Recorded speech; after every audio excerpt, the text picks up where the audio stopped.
Join me, Mark Windows, for Windows on the World live every Sunday 9 to 11 p.m. GMT. Check out our archive and programme stream at windowsontheworld.net. Welcome to Windows on the World. Tonight we're going to have a thought, crime and Newspeak special. Yes, things are deteriorating, and this week there is so much to get through and so much happening on the shutting down of everything which has anything to do with truth or sanity. Now, this is an article by someone called Simon Black, and he was describing how 1984 had turned into an instruction manual. He carries on. One of the key themes from George Orwell's dystopic novel 1984 is that the party can do and say whatever it wants, and more importantly, you must believe it with all your heart, no matter how absurd. Is this starting to resonate with people out there who are looking at what's coming out of our media around the world? I think it should be. It's called doublethink. It is impossible for 2 + 2 to equal 3, 4 and 5 simultaneously. But if the party says it is so, it is so. And isn't it so? Isn't it exactly so with what we're being told? The cognitive dissonance, that's another way of putting it. The things that are coming out of the media in the UK, which we're going to get into tonight. If you can't make yourself believe 2 contradictory facts simultaneously, that makes you a thought criminal, an enemy of the party. Sounds a bit like some of our listeners. Thought crime is thinking any thought that contradicts the party. Face crime is when you have the wrong expression on your face. For instance, if captured enemy soldiers are being paraded through the streets looking sympathetic, it's a face crime. And of course, this is the way the media manipulates photographs all the time.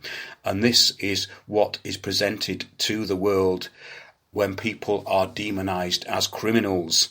All they have to do is get a picture of them looking miserable or slightly menacing, and most people can be made to look like that. Not a problem. Newspeak, then, is the language of the party, one that has painstakingly been removed of unnecessary words, like truth and fact, or words that might contradict the party's ideals. Don't you see that the whole aim of Newspeak is to narrow the range of thought?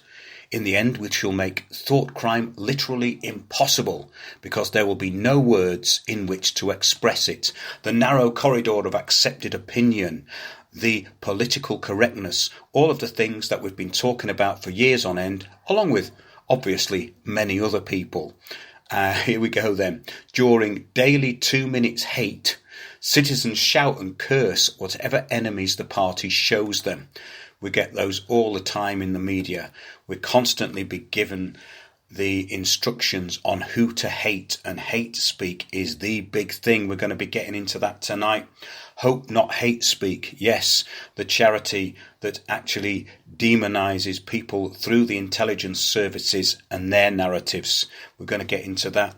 So plenty coming up on tonight's show. Big Brother is watching you. He helps you to be a better citizen. I thought that was a good way of starting the show. So in this week's show, proof of all the above and more. Now, David Icke being banned from Australia on the back of several lies. Now, this is beyond the pale, because they actually banned him for things that he hadn't done or said. This really is 1984. And a thing that he's been talking about for quite a long time. Also, we're going to talk about the rise of the child state Stasi. That's gaining a lot more ground. But there may be a solution to all the fake news. Hacking newsreaders with truth may become a reality. Yes, you heard right. Hacking newsreaders with truth. Let's get on to our first story. Chinese news station unveils world's first female AI news anchor. Now, there's people out there who are probably going to say, well, I thought there was quite a lot out there already on CNN, Sky, BBC, etc. I thought there were a lot of these kind of AI, artificial intelligence newsreaders. But no, this is a new thing. Chinese state-run news agency Xinhua has unveiled the world's first female AI news anchor. The computer-generated journo will team up with Xinhua's existing male AI anchors at an upcoming series of political meetings in China. The virtual reporter named Xin Xiaomeng was developed by Xinhua in conjunction with a search engine company called Sogu. Developers modelled her speech and mannerisms on Xinhua news anchor Q Meng and showed her off in a video released on Tuesday. Xiaoming is lifelike, blinking and adjusting her hands as she speaks into the camera. Now, this sounds quite like a lot of those people we see on television, those repeaters, doesn't it? It says, save for some rigid mouth movement, she could pass for the real thing. Well, doesn't this sound to you like a kind of functioning Kay Burley? Or even any of the other media state-indoctrinated robots spewing trivia and political correctness whenever someone challenges their pre-programmed response activation centre. Yeah, well, I think this would be a really good idea, and there is a good case to be made for replacing the occasionally malfunctioning models, as they sometimes expose their limited programming when pushed for, you know, those things, facts, to back up their programmed responses. So I think that's a really interesting thing, and the BBC could save an absolute fortune. They could get rid of all these highly paid repeaters and just hone it down, get everything perfect so nothing is outside the narrative, nothing can ever go wrong, and there's no need for any of those meetings where they invite all their new presenters along to be screened by MI5. Everybody wins. The people who do actually still feel a need to pay for their programming can also stop complaining, because obviously the resources are going to be better spent. However, let's move on.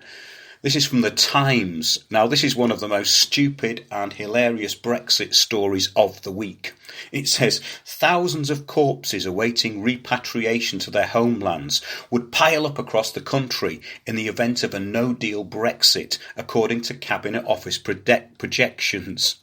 Senior Whitehall officials are concerned that any disruption to the free flow of goods, planes and ships would have a knock-on effect on the ability to repatriate the bodies of non-UK nationals who die in Britain. Cabinet Office figures seen by this newspaper reveal that hundreds of bodies are sent every day to other countries from ports and airports, particularly Heathrow. A Cabinet Office source said one of the key pressures faced by the government during the Icelandic volcanic ash crisis in 2010, when much of European airspace was closed for 6 days with a backlog of bodies. So there you go. That's the most stupid and irrelevant Brexit story of the week. And it doesn't actually stop the zombie apocalypse that is happening in the country, though, does it? Let's get on to something really funny. A while ago, we did a show called Facebook's UK Army Trolls, and it was about this division of UK soldiers in Berkshire in a special bunker who are actually trolling people and controlling the narrative of public opinion online. This is the PSYOPs unit, the Psychological Warfare Operations, part of the British Army. And have a look at our report on that, Facebook's UK Army Trolls. You can find that on windowsontheworld.net and YouTube. But do have a look at it, because it's really, really funny. Now, this is the story about this psychological warfare division that was set up to control the narrative of public opinion, which seems to have had the opposite effect, because I would suggest that anybody who started looking into the so-called conspiracy theories on the internet would get so interested they'd do their own research and realise that they'd been sold a pup in the first place through the MOD, MI5, and of course the UK media. But it says, a crafty joker seized control of the British Army's influence and outreach Twitter account and labelled the military unit, this is 77 Brigade, fun sponges when they tried to get it back. 77 Brigade is the Army's social media influence unit. Rather than posting branded Instagram selfies and the like, they carry out information operations and similar things. As we've just said, it carries on. Board Bloke told this Reg blog, he said, the facts are we have a unit that works in information and communications that uses social media to aid their recruiting process. The myth is we have an elite unit of hackers, propagandists and ne'er-do-wells who crawl social media to plant stories, influence opinion and generally manipulate things on behalf of government. So, a juicy target if they were hacked themselves, which is exactly what he did. So he called it not 7 Brigade, he called it 79th Brigade with their logo. And he's put basically things on their Twitter account. And he continued, I spotted a gaping hole. Had a bad person spotted the same hole, it would have led to chaos, and at the least embarrassment, at the worst something much more sinister or damaging. Thus did the 77 Brigade Twitter account find its way into the hands of someone who was very much not part of 77 Brigade.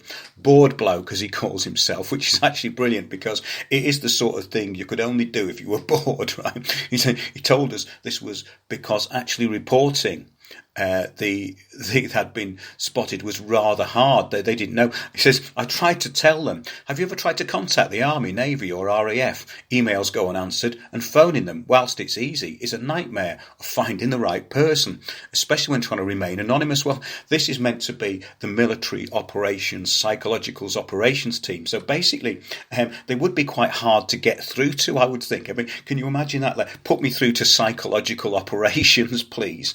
And I don't think you'd get very far. He told us, bug bounty, you say, do not have one for this type of attack. He said, told us bug bounty, you say, do not have one for this attack. Whistleblowing was an option, but you need to tell them who you are, and that has really bad karma. There are numerous examples of grey hats telling organisations about gaps in the fence, but then immediately ending up in the crosshairs.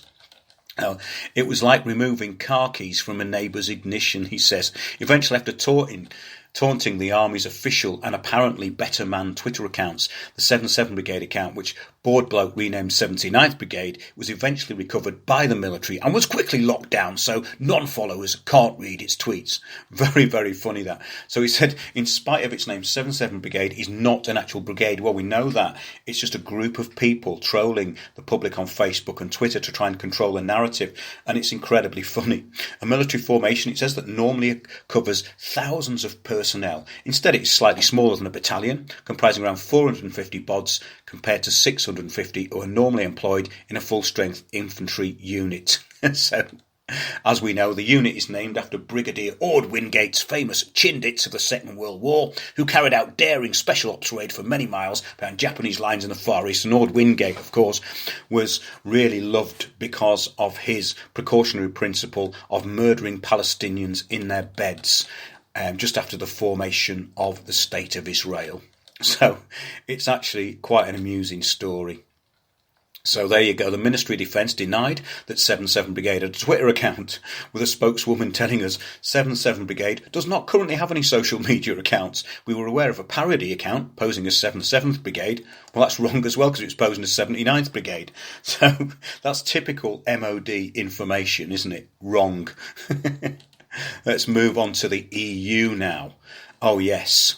This is from RT.com. It says, anti-EU parties are set to gain a third of European parliamentary votes in May, a new study says.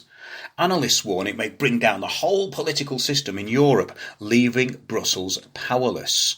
The European Council on Foreign Relations, a report by them, describes the vote as the most consequential parliamentary vote in the EU's history, and says it is even possible for Eurosceptic parties to gain more than 30% of the EP's seats if their popularity continues to grow, or if some of the fringe members of the mainstream join them. So that's a really interesting thing, isn't it? And of course, we've got the European Council on Foreign Relations. Guess who's on there? Chuka Ramona. That's interesting, isn't it? I wonder if there's any conflict of interest. Oh, of course there isn't. No, absolutely not. That is a really interesting development this week, with the fact that he's been touted as the leader of this new non-party, which the subversives are all going to. Do you remember in 2017 when Joan Ryan, one of the defectors, was caught on camera in the Al Jazeera documentary, The Lobby, about an agent from the Israeli embassy, Shai Masot, basically saying that he could bring down British politicians and there was money to do it. There was a $1 million, I think it was pounds actually, £1 million to actually bring down Jeremy Corbyn. So all of the subversives have gone to the right place, but I'm sure they will be very well funded in Chuka Umunna's new non-party. I put on Twitter actually that Chuka Umunna has less public support than Harold Shipman, and that did actually get quite a lot of likes. However, moving swiftly on, because we are into Newspeak here, and EU's Juncker proposes billions of spending on climate change after a 16-year-old speech. Now, not that anyone's pulling his strings, are they? I mean, you couldn't make this up. We've reported on this Greta Thunberg and what she's about and how she was pushed and how it's been done, basically, through change agents and lobbyists, and the fact that she's got Asperger's and she has generally anxiety problem with basically things that are around her. So this is a form of child abuse, but there's nothing as shameless as the global warming lobbyists. They are pretty despicable. So the not entirely sober Juncker has been reading his instructions on behalf of the UN and good global governance. He's about to announce the globalist warming looting plan with poverty for all and great news for the climate mitigation industry. That's basically my little précis of what this is about. So really, this is all about the mitigation industry, which is where the corporations make their profit in actually mitigating the climate change that hasn't happened and will not happen. The President of the European Commission, Jean-Claude Juncker, said Thursday that a quarter of the European Union's EU budget would be spent on tackling climate change. In the next financial period, 2021 to 2027, every fourth euro spent within the EU budget will go towards climate mitigation actions, Juncker said. Now, this is absolutely incredible. This is the Agenda 21, Agenda 2030 policies actually on steroids now. It's getting faster and faster. The looting is getting quicker and quicker.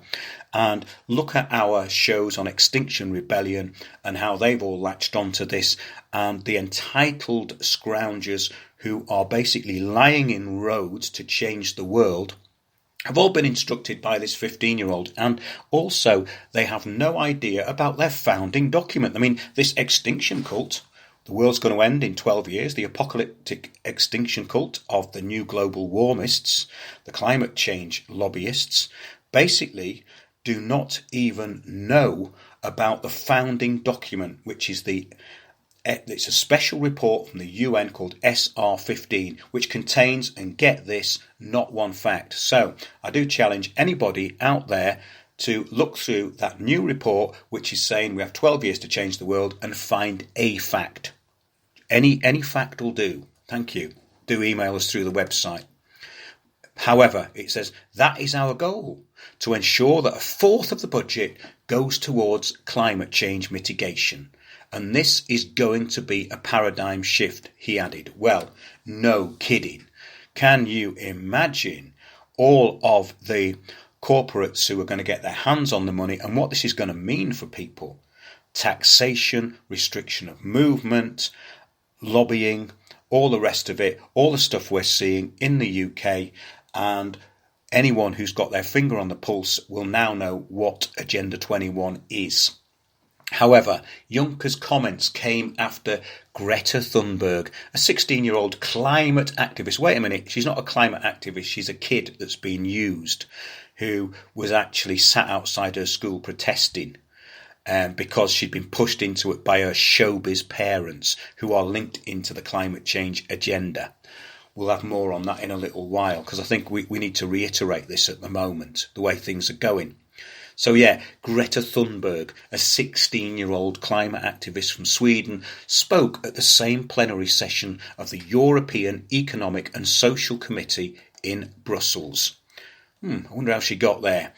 She said, He said, "I'm glad to see that young people are taking to the streets in Europe to create visibility for the issue of climate change," Juncker said, "because mitigating climate change is not just the job of young people, but in fact for older people, if only they were to take up the task." So basically what he's saying is that anyone who doesn't do this is outside the narrative of public opinion on the facts of the matter when there's no facts whatsoever. So, yes, in other words, it's Newspeak. If anyone needed any proof that this global glove puppet has any thoughts on anything, this statement should give them peace of mind that there is nothing he says which isn't written down for him to read out. This is absolutely incredible. Now, let's get on to Greta Thunberg and her remarkable rise to fame. We have covered this on previous shows, but there's more information coming forward. The rise to fame of Greta Thunberg, the teenage climate activist, has been nothing short of extraordinary. Less than a year ago, she was an unknown schoolgirl from Sweden, albeit an unusual one. She's the daughter of a famous opera singer and actor. Thunberg also has Asperger's syndrome, obsessive-compulsive disorder and selective mutism. So that means, really, that, in my view, this is complete utter cynical abuse of somebody who has a mental impairment. Obsessive compulsive disorder, and they're playing with it, telling her that the world's going to end. That's actually pretty cruel, in my opinion. But she says, the latter, she says, about her selective mutism, this is Greta Thunberg, she says, basically means I only speak when I think it's necessary. Now is one of those moments, she said in a TED Talk, watched hundreds of thousands of times on the topic that first brought her into the public eye, her decision to stage a school strike last August to draw attention to climate change. Thunberg's profile has only grown since. Her appearance at the UN Climate Conference in Poland propelled her to international fame. Most recently, she was in Davos. Her message, this is the World Economic Forum, her message to the billionaires at the World Economic Summit was stark. I want you to panic about climate change. Well, they won't panic. They'll panic all the way to the bank, Greta. I mean, that's what it's all about. It's all about mitigation. That's where the money is. Money is mitigation. Greta's steely gaze and call to action has won her legions of fans online. Oh dear. She certainly makes for a good story, it says here, the sweet girl who is moved to climate action and ends up as an unlikely international celebrity. Well, no, she was never going to be an unlikely international celebrity. Basically, this is the most cynical use of someone as a glove puppet I've seen, really. We've had a few recently, but I think this actually is one of the biggest. It says, however, her sudden appearance in the limelight has led to some pointed questions. Is Greta's celebrity status less to do with chance and more to do with a carefully orchestrated public relations campaign? Doubts were first raised when the Swiss magazine's Icke published an article last month entitled, "We're Making a Climate Icon." There you go. It revealed that Thunberg's school strike had coincided neatly with the launch of a book about climate change written by, guess who? Her mother, Melina Ehrnman. Is this a coincidence? It looks less like one when you learn from the same article that the first publicity of Thunberg's protests came via the social media of the book's PR man, Ingar Rentzog. On the day of its launch, it seems that Rentzog took a freelance photographer along to the school strike, later posting the picture on his Facebook and video on his company's YouTube channel. Meanwhile, Swedish journalist Henrik Alexandersson has claimed that Thunberg's much-touted speech to the Katowice summit was actually delivered to an almost empty hall. You see, it doesn't matter whether there's anyone there or not, does it? Because it's on camera. All is you have to do, you've got one camera angle on her. There's no one there. It doesn't have to be. That's the stage. And then you do the basic. You cut away to, guess what? An audience from earlier in the day. Perhaps unsurprisingly, given that she was speaking near the end of the day, it says here. So basically they left her till the end because maybe they didn't know how the public were going to react to it. So basically it was a photo op and a video op. It says, yet it was hard to tell this from the film of her speech, which went viral, which only showed close-ups of her face, oh yes, a shot of the stage and a brief sequence of an apparently appreciative crowd, as we've just said. Further worrying details have also emerged. As well as working for Greta's mother, Rensog had also recently launched a business. Here we go. Called We Don't Have Time, a sort of climate-focused PR agency. In October 2018, he invited Greta to join the company's Youth Advisory Board. The cynicism of these people knows no bounds. And in the weeks that followed, he used her image intensively ahead of the company's share issue. This seems to have been very successful, it says, bringing in something short of £1 million. But whatever the figure, Greta has proved to be an extraordinarily lucrative asset for Mr. Rensog, and the environmental press has been extraordinarily helpful too. Of course, we have The Guardian in this country, which gives us a new climate change story every day, ever more ridiculous with no facts, all fact-free. So yeah, Thunberg phenomenon began as the unlikely story of a young girl with strong views falling unsuspecting into the limelight. Oh yeah, pull the other one. Her strange garb and piercing gaze added to the mystique. But now the Wizard of Oz outfits and the pigtails look to be less odd and more calculated. The careful packaging of a product so that it gets noticed rather than an unusual penchant for 1950s fashion. What we have seen is surely an example of marketing genius rather than a miraculous stroke of luck. Now, that was by Andrew Montford, Deputy Director of the Global Warming Policy Forum. And basically they look into the business of climate change. And of course, the business of climate change is mitigation, because that doesn't have to be proven. That's where the money is, getting everyone ready for the apocalypse that will never come. Hopefully, Greta in 10 to 15 years' time will become a true activist and be absolutely furious with these manipulative, cynical people who used her when she was just a child. However, let's move on. Actually, we've got through quite a few things here. We're nearly halfway through the show. Now, let's move on to, yes, this is an interesting one. France's Jewish elites demand yellow vest protests to be shut down. And this was excerpts from an interview with Francis Califat, head of CRIF, which is a representative council of Jews in France. And he was asked as a question, what should be done? Now, this is all about this alleged anti-Semitism by yellow vests, which is, for anybody who knows the manipulation of the media and Newspeak and what we're talking about here, is absolutely manufactured. He said, drastic measures must be taken to bring these demonstrations to an end. Oh, so he's not got a dog in the fight then, which are no longer used to make claims about purchasing power, but instead express hatred of institutions, the Republic and Jews. Oh, so he's throwing all that together now. Well, maybe there's a hatred of the institutions and by default the Republic, because they're talking about Macron and his policies. So again, it's all skewed, it's lies. As per usual in Newspeak Central, the mainstream media. Question: tomorrow evening at the CRF dinner, what do you expect of the President? Actions, forceful decisions. We need strong measures to stem this wave of anti-Semitism that is eating away our country. Do you think he's exaggerating slightly? Or do you think that the media is pushing this because of obvious reasons? When you look at the amount of people, normal people in France that are rebelling, you know that there is an organised army of trolls and infiltrators, as there is everywhere when this sort of thing happens. The funny thing is, in this case, is that the subversives are outnumbered by the public. And this is their problem, because the pictures on the television don't really lie when they're basically unedited footage.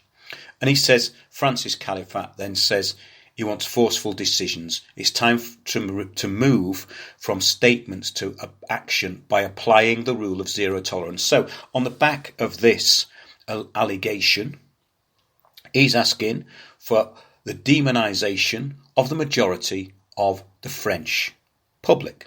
That's what he's asking for. So there you go. The movement says, he said the movement has radicalised and been infiltrated by conspiratorial movements. Yes, of course it has. The far right, the far left, Islamo-leftists and Salafists. It gives them the opportunity to come and express their hatred of Jews, Israel, during these demonstrations on Saturday. So let's not mix up hatred of Jews with the dislike of Israel, shall we? Oh, yes, well, we have to now, because it's actually the new form of media control through the Holocaust remembrance view of anti-Semitism, which has been implemented by, I think, over 21 countries now. Right, okay, well, let's see what he says. Is this mitigation? I don't think so, because they ask him, you're calling for the demonstrations to be banned? He says, there's a constitutional right to demonstrate. I think it should stop there, actually. I think that's all you need to say. But he's not. He's going to waffle on. He goes, but a way must be found to make them stop. Wait a minute. There's a constitutional right to demonstrate, but a way must be found to make them stop. Now, as this show is all about Orwellian doublespeak, I think that's a perfect example. I think that's the best example so far. There's a constitutional right to demonstrate, but a way must be found to make them stop. Only demonstrations declared in writing beforehand need to be permitted. Prevent the others. We can't continue like this Saturday after Saturday. So this is an interesting addition to that story. Yellow vests call out Zionist paedophile advocate Alan Finkelkraut. The MSM cries anti-Semitism. Now, if you think that is quite strongly worded, then get this. Alan Finkelkraut was shouted at by a group of yellow vests. Now, the reason they were shouting at him was because in 2009 he defended Roman Polanski, who raped a 13-year-old in 1977. Polanski was actually drugged the girl and raped her. And he said, Polanski is not a paedophile. Her 13-year-old victim was not a girl, a child, he says, accusing France of being rife with persecution. Now, it's not very well quoted, but again, this was from 2009. However, it says the philosopher Alain Finkielkraut vigorously defends the filmmaker Roman Polanski, arrested in Switzerland for illegal sex with a 13-year-old in 1977 in the United States. Interviewed on Friday 9th of October on France. Remember, this goes back to 2009. Alan Finkielkraut said Polanski is not the rapist of his son. Polanski is not a paedophile. His victim, the complainant who withdrew the complaint, who never wanted public trial, which got redress, was not a girl, a child at the time of the facts. It was a teenage girl posing naked. No, it was a 13-year-old child. So maybe that's why that group of French people were rather disgusted with him. So, Roman Polanski, 10th of March 1977, recognised a sexual relationship with 13-year-old Samantha Gamer on the sidelines of a photography session in Los Angeles, United States. Samantha Gamer will tell a grand jury read by the Los Angeles Times that the filmmaker had made her drink champagne, drugged her and tried unsuccessfully to resist his advances. 15 days later, Polanski is charged with providing regulated substance to a minor, obscene or lascivious acts on a child under 14, illegal sex, drug-related rape, perversion and sodomy, according to the Los Angeles Times. An agreement is then negotiated with the prosecutor. The family of the victim wishes to avoid him the trauma of a public testimony. Polanski decides to plead guilty to the charge of illegal sex. The other charges are dropped. The filmmaker is incarcerated for 42 days at Chino Prison Hospital near Los Angeles. On December 17, 1977, he learns that he eventually faces a maximum sentence of 50 years in prison and decides to flee US justice. He finds refusal in Paris. Since then, he has been able to travel to many countries without being disturbed until his arrest on Switzerland 26th of September. Finkielkraut castigates the lynchus, or a lynch mob crowd on the internet. Since the outbreak of this internal affair, I live in terror, Says Alan Finkelkraut on France International. France is plagued by a real fury of persecution, and it's not just France. It's the entire internet planet that has become like a huge lynchous crowd. I do not want any impunity for an artist, but you have to understand that his artistic quality since the beginning of history is not a privilege but a handicap. It is because he's an artist that megalomaniac American judges refuse to let go of the case, blah, blah, blah, blah. So basically that's him standing up for Roman Polanski. Now, the thing is, if you look at that video of him, people are just basically shouting at him in disgust. There doesn't seem to be even that much of a threat. That's my opinion. That's my opinion. It probably wasn't pleasant for him. However, I think we should move on from that now. The FBI are plotting to keep DNA of entire population on file to create a nation of suspects. That is from basically a news story from this week. The FBI is creating a nation of suspects by putting every American citizen's DNA on file, according to shocking claims by a US think tank. Now, I think this was in the Daily Mirror. President Donald Trump has signed the Rapid DNA Act into law, which means the police can routinely take DNA samples from people who are arrested but not yet convicted of a crime. The law, which was signed in 2017 and comes into effect this year, will require several states to connect rapid DNA machines to CODIS, the national DNA database controlled by the FBI. These machines, which are portable and about the same size as a desktop printer, are expected to become as routine a process as taking fingerprints. Now, I may have mentioned this before, but several years ago I was told that somebody's son went into a nightclub and he was believed to have taken some marijuana beforehand or been on some kind of drug, and the bouncers actually took his DNA. Well, the teenager actually gave the DNA with consent to the bouncers who insisted on having it for a private company. So this is not a small thing, and do remember that this is not a new thing either, because every child's blood has always been taken by the Guthrie card from 1960s. Look up Guthrie cards. A spot of the child's blood is put on a card and stored originally at Admiralty Arch. I think this goes back a long way, but check that out. Very, very, very interesting how DNA has always been taken. And now we're getting to the point where anybody can take it. We'll have G4S coming up to you in the street. Drop a cigarette end. I need your DNA. We'll take the cigarette end as well, and we'll prove that it is your DNA. I can't see that happening now, because the litter police, as we have reported before, are not exactly forensic. However, speaking to Daily Star Online, this is John Whitehead from the Rutherford Institute. He said this is a sinister development. He said the fact of the matter is that these machines are not foolproof. But we could look at a false situation in which someone could be arrested, have their mouth swabbed, and then be charged within hours after generating a DNA profile. Exactly. This is the whole point.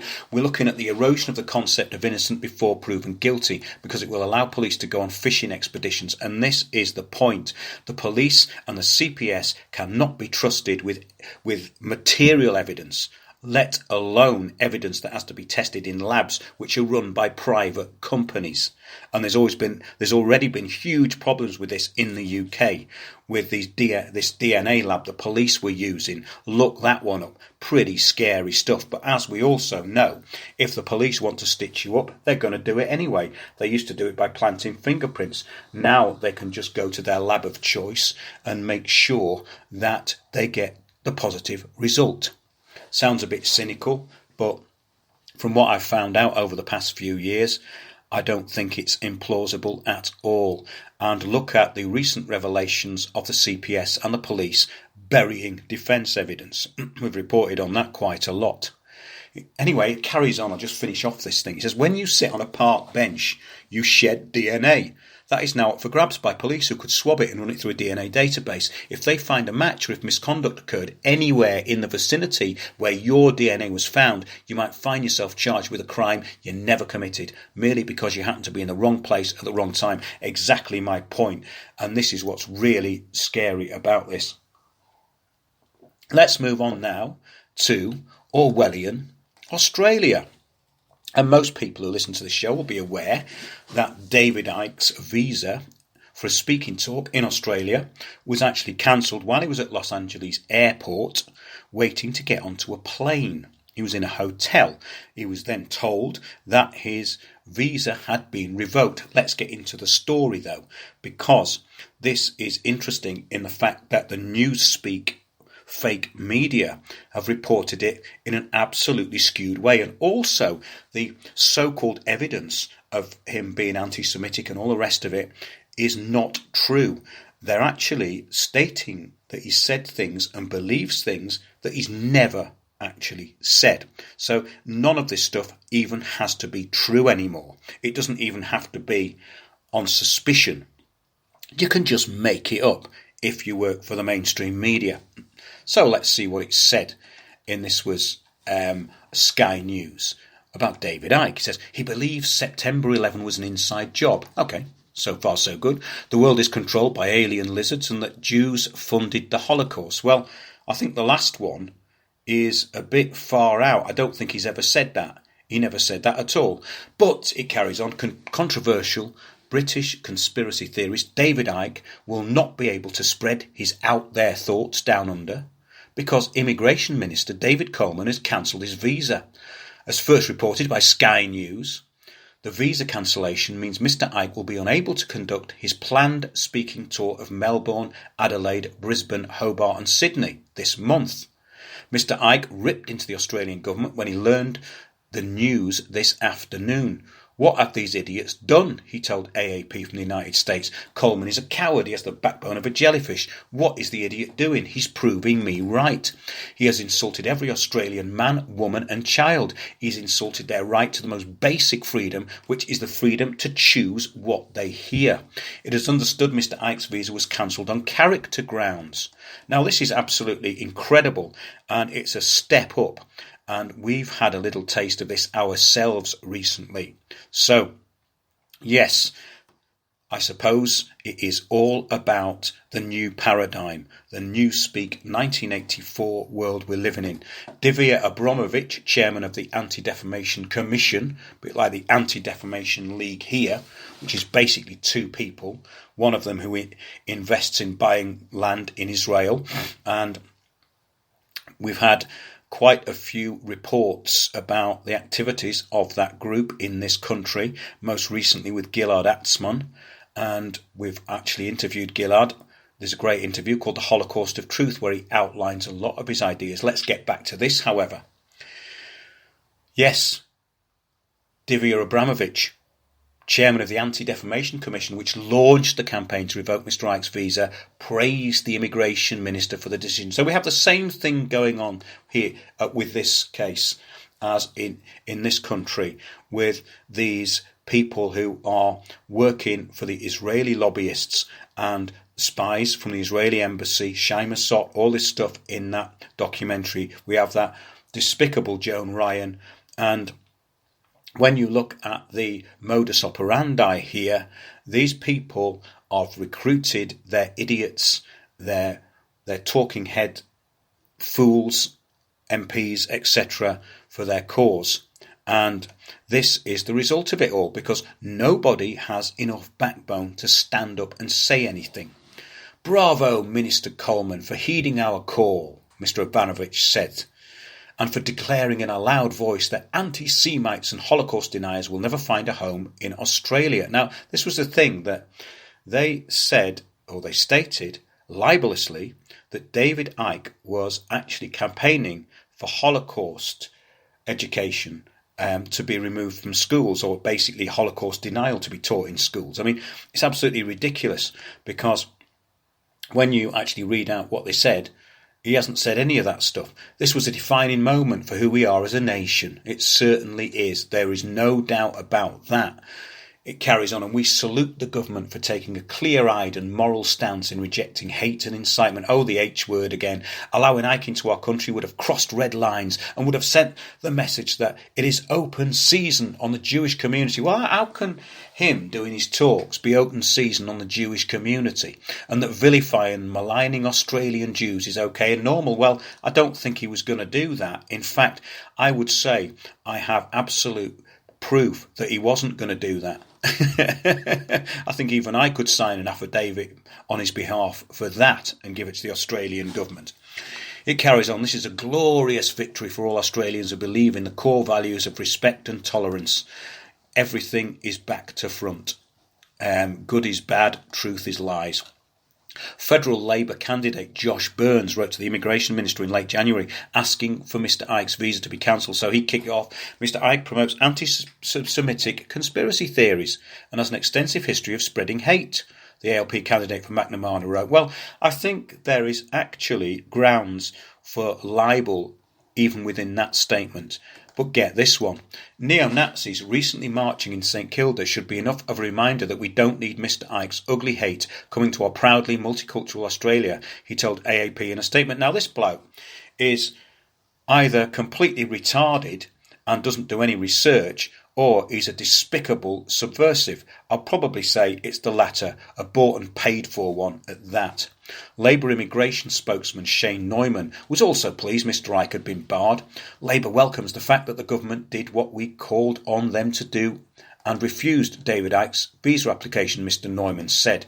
In other words, we put pressure on and the government will do anything we want them to do under our instruction. It's up to Immigration Minister David Coleman to explain who he lets into Australia and how his decisions meet community standards and expectations. We would have been concerned if Immigration Minister David Coleman granted a visa to anyone who intends to vilify a segment of the Australian community or sow dangerous seeds of disunity. Now, the sort of language these idiots use over and over and over again is absolutely despicable. And what was good about it was this news channel, News 10 I think it's called.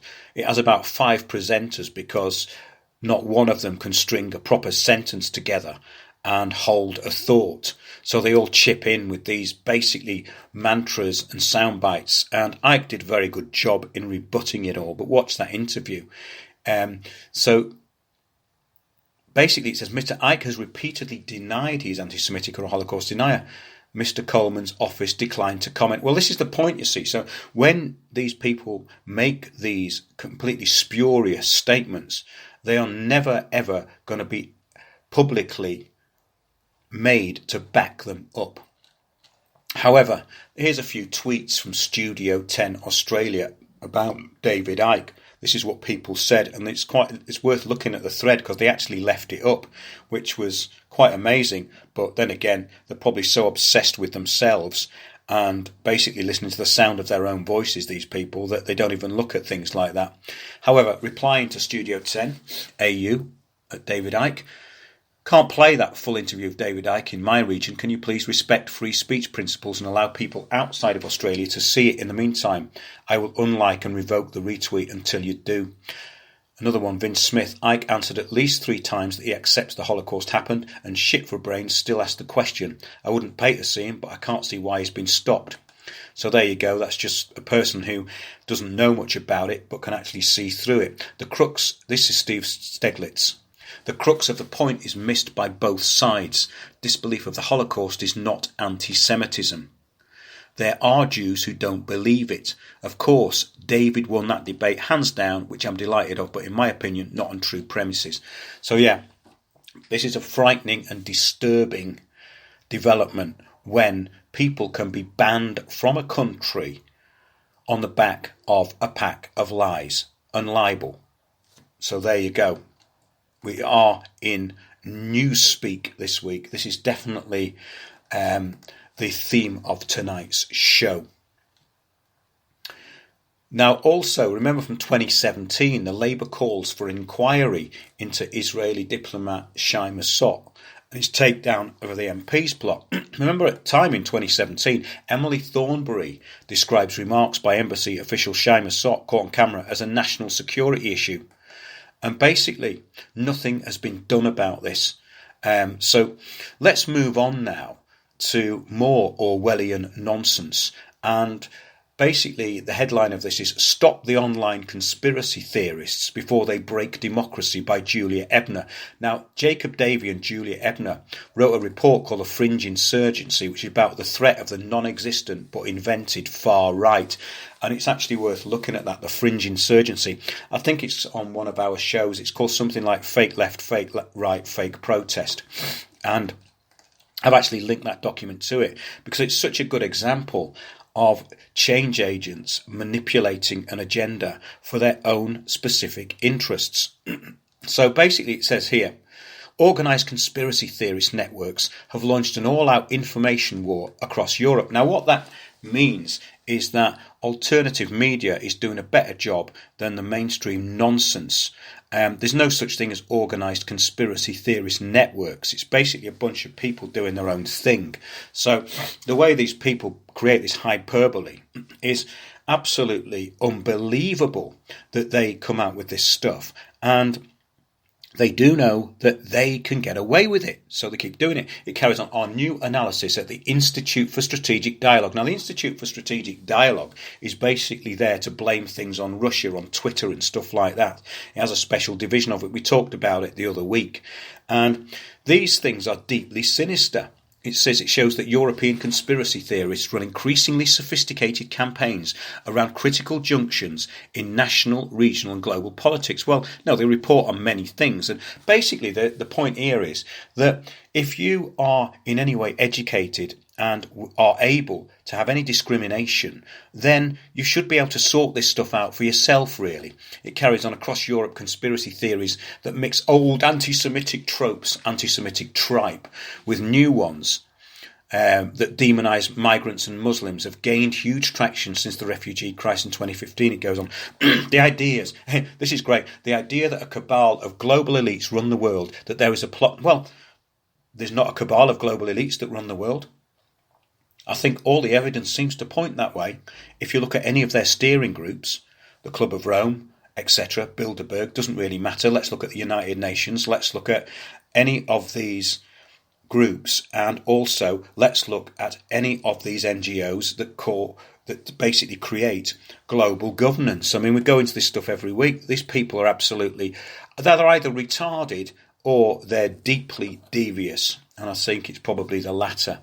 But never mind, it's all the same kind of narrative. Now, this is taking us into this story we're going to have to probably finish with. Meet Pierre Omidyar, a billionaire patron of US regime change operations, neocons and activist media. Now, this guy has got his finger in the pies of, get this, The Guardian, the Omidyar Group, the Ulapono Initiative, Humanity Limited, the Centre for International Media Assistance, the CIA, Bellingcat, ProPublica, the Centre for Public Integrity, National Endowment for Democracy, Luminate, Poynter Institute and Data for Democracy. Now, all of these are basically change agent organisations.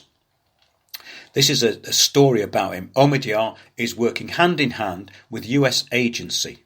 Basically, now, the whole point of this story is that this new idea of neocons, basically, and how they're steering policy. So Pierre Omidyar, the billionaire patron, is basically part of this neocon agenda. He's working hand in hand with the US Agency for International Aid and Development, USAID. Now, we have actually reported on them before, and the National Endowment for Democracy.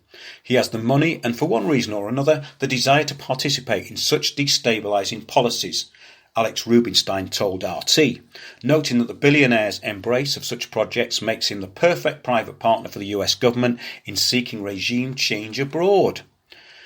How does this is basically going on about what's happening in Venezuela and beyond. I mean, these people have got their fingers in pies in every country in the world when you start looking into it. How does a self-described progressive find himself riding the horse of regime change? This is one of the questions Rubinstein and Blumenthal hope Further research will answer that digging has found Omidyar's money behind the Alliance for Securing Democracy and the Bulwark, projects led by never-Trump neoconservative Bill Kristol that push Russiagate and carry the torch of interventionism. More specifically, Omidyar is looking to manage all areas of modern life, from journalism and transportation to banking and finance and government administration. Now, this cannot be overemphasized enough. This is the sort of billionaire philanthropist, billionaire interference network, which is actually controlling the narrative of journalism. I mean, well, the fact that he's got his fingers in the Guardian is of no surprise. I mean, that is just Newspeak propaganda every single day of the week. What a joke that paper is. What a joke any paper is that has Owen Jones described as a journalist writing for it. However, let's get on with this. Basically, Omidyar is looking to manage all areas of modern life. All areas of modern life. To him, it's not just about running a single service, but integrating things together to give technocrats, business executives and government officials a God's eye view of the world to manage and control society more efficiently. The role of Omidyar and other billionaires who would be called oligarchs if they were Russian, but keep being presented as philanthropists in the West, is influencing media and politics around the world. It's woefully under-examined, Rubinstein and Blumenthal argue. Well, you could say that again, but don't, because we've just said it. Now, it carries on controlled or responsible opposition. Part of the problem is that Omidyar funds a wide range of media outlets through foundations, non-profits and other cutouts, the NGOs and all the rest of it. And many journalists who consider themselves independent or progressive aspire to work at Omidyar-backed Intercept, famous for publishing some of the documents leaked by NSA whistleblower Edward Snowden in 2013. To me, that is all controlled opposition stuff, in my opinion. But let's go to his First Look Media. Get this. We embrace the agents of change. Are these the sort of people we talk about week in, week out, controlling the narrative of public opinion in the narrow corridor of accepted public opinion? I think it might be. The journalists who hold the powerful accountable. Really? I thought they just read press releases and worked for lobbyists. Oh, I'm wrong. Sorry. The storytellers that shape culture.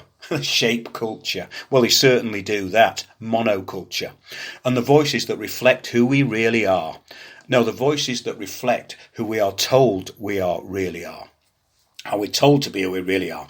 Our creators not only inspire us, they drive us, it carries on, which is why we're on a mission to empower. Empower, oh dear, empower means disempowerment. Here we go. The most ambitious, independent voices in journalism, art and entertainment. In other words, change agents. We embrace the agents of change. Could you make this up? No, but they do.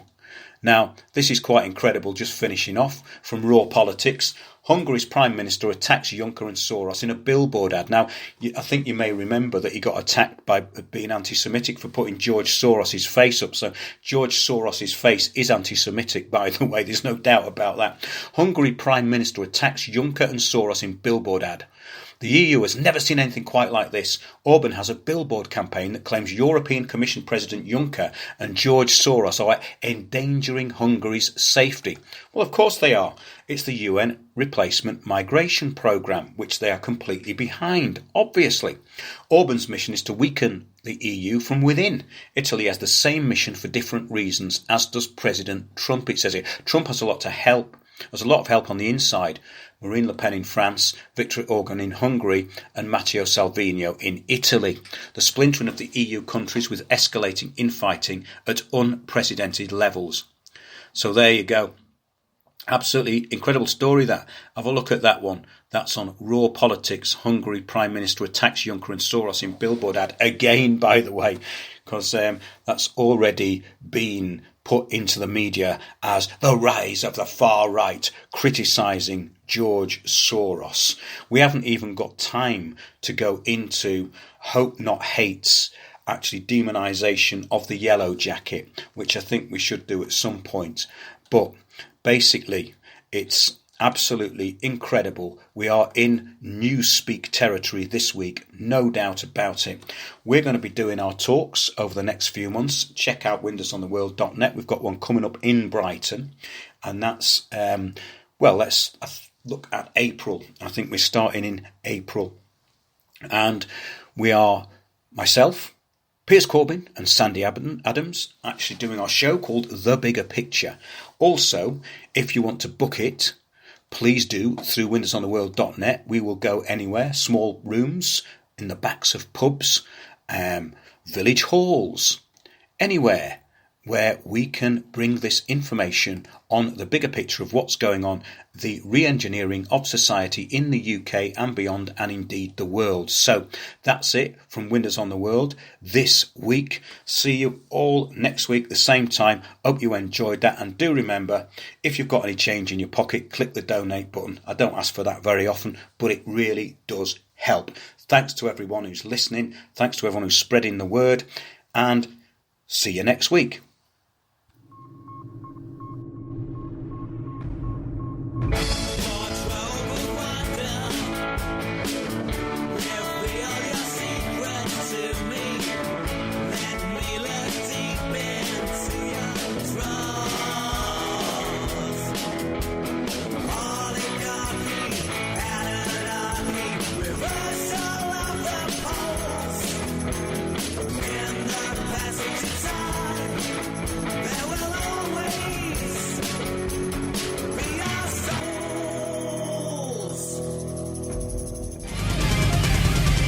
Join me, Mark Windows, for Windows on the World live every Sunday 9 to 11 p.m. GMT. Check out our archive and program stream at windowsontheworld.net.